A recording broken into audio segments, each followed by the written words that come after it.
அனைவருக்கும் வணக்கம். UGC net தேர்வுல 2023ஆம் ஆண்டு கேட்கப்பட்ட வினாக்களை நம்ம தொடர்ச்சியா பார்த்துட்டு வரோம். அந்த அடிப்படையில இன்னைக்கு நம்ம பார்க்கக்கூடிய வினா காமு ஷெரீப்பை பத்தி தான் இன்றைய வினா.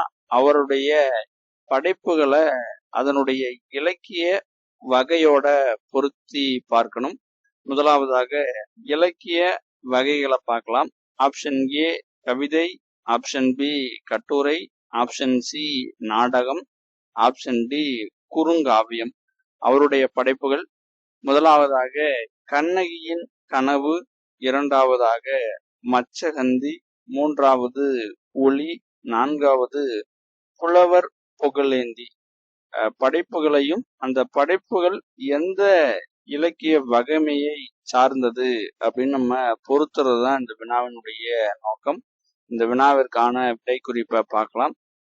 முதலாவதாக கவிதை எதுன்னு கேட்டிருந்தோம். கவிதை படைப்பு எது அப்படின்னா இவருடைய ஒளி அப்படின்றதுதான் இவருடைய முதல் கவிதை நூல். மச்சகந்தி அப்படின்றது இவருடைய குறுங்காவியம். அப்போ ஒளி அப்படின்னா கவிதை, மச்சகந்தி அப்படின்னா குறுங்காவியம், புலவர் புகழேந்தி அப்படின்றது இவருடைய இலக்கிய நாடகம், கண்ணகியின் கனவு இவருடைய இலக்கிய கட்டுரைகள். கட்டுரைகளை தான் கண்ணகியின் கனவு அப்படின்ற தலைப்புல இலக்கிய கட்டுரைகளை தொகுத்து வெளியிட்டு இருக்கிறாரு. இப்போ வினாவோட பொருத்திடலாம்.